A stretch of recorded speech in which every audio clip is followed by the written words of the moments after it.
I don't talk about this often. Not because I'm scared of people calling me crazy. I've learned not to care about that. But because every time I think about it, I feel it again. That presence, that impossible thing that should not exist. But it does. It happened in late October a few years ago. I was freelancing as a designer at the time, but work was slow and I needed some extra cash. A friend of mine, Ryan, had picked up a side gig from some historian who wanted photographs of old, abandoned properties around town. Nothing exciting, just documentation for an upcoming book about forgotten places. One of those places was the Grayson House, an old mansion on the outskirts of town. It had been abandoned since the 1950s when its owner, an eccentric businessman named Thomas Grayson, disappeared without a trace. No one ever figured out what happened to him. The house had been sitting there ever since, swallowed by nature. Ryan was supposed to come with me, but at the last minute, he backed out.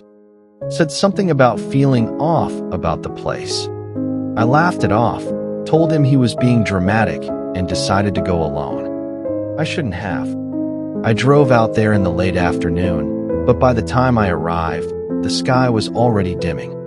It was that weird time of year when the sun sets too early, leaving the world trapped in a kind of eerie half-light. The first thing I noticed was the fog. It wasn't normal. Not like the morning mist that rises from damp grass or the thin veil that lingers over lakes. This was thick, unnatural, heavy. It clung to the trees, curling through the branches like something alive. The second thing I noticed was the silence. No birds, no wind, no rustling leaves. Just an unnatural stillness that set every nerve in my body on edge. But I forced myself to ignore it. I was here for a job, and I wasn't about to get spooked by some creepy weather. I grabbed my camera and headed toward the house. The place was in worse shape than I expected. The porch was sagging, the windows were broken, and ivy had nearly consumed the entire structure. I took a few shots of the exterior, adjusting the settings to compensate for the dimming light. Then I heard it. A soft crunch of leaves. I froze, turned slowly. Nothing. The fog was thicker now, swirling at the edge of the trees. I told myself it was probably a deer or some other animal, but something about it felt wrong. Like I wasn't alone, like something was watching. I swallowed hard and kept going. Inside, the house was even worse. Walls covered in graffiti, floorboards warped from years of neglect. But something felt off. I couldn't put my finger on it at first, just an overwhelming sensation that I shouldn't be there.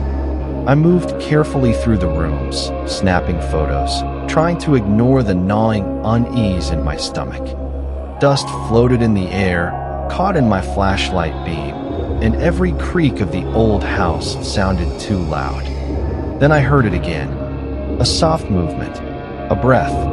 I turned, my camera ready, expecting to see a raccoon, maybe a squatter. Instead, I saw nothing, just the fog. But it was moving inside the house now, curling through the doorway like a living thing. I stepped back, heart hammering, and that's when I saw it. A shadow in the fog. Not a trick of the light, not my imagination. Something was standing there. Tall, thin, unnaturally still. It wasn't human, but it wasn't quite an animal either. Its limbs were too long, too angular, and its face, God, its face, wasn't a face at all. Just a shifting, featureless void where a face should have been. I couldn't move, couldn't breathe. Then it moved. Not like something walking, more like a glitch, like reality itself had skipped a frame. One moment it was at the doorway, the next it was closer. I took a step back. It took a step forward. The fog pulsed around it. The air felt like it was pressing against my skin, sinking into my bones. And then it spoke. Not out loud, not in any sound I could recognize. It was inside my head, a whisper that curled through my thoughts like a sickness. You see me. I wanted to run, needed to run, but my body wouldn't listen. It took another step.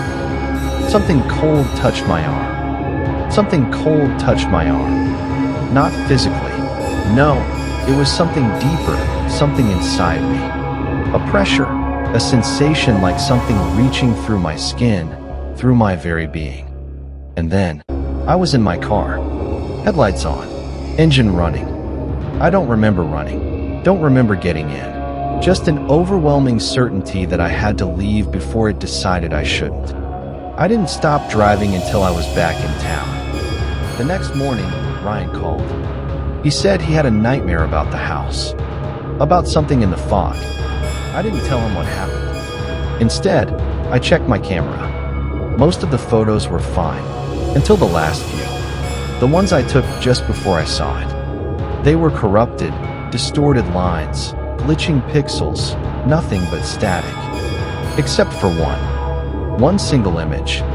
It was mostly fog, but if you looked closely, right in the center, a shape. Tall, thin, watching. I never went back. But sometimes, when the fog rolls in, I swear I can still feel it.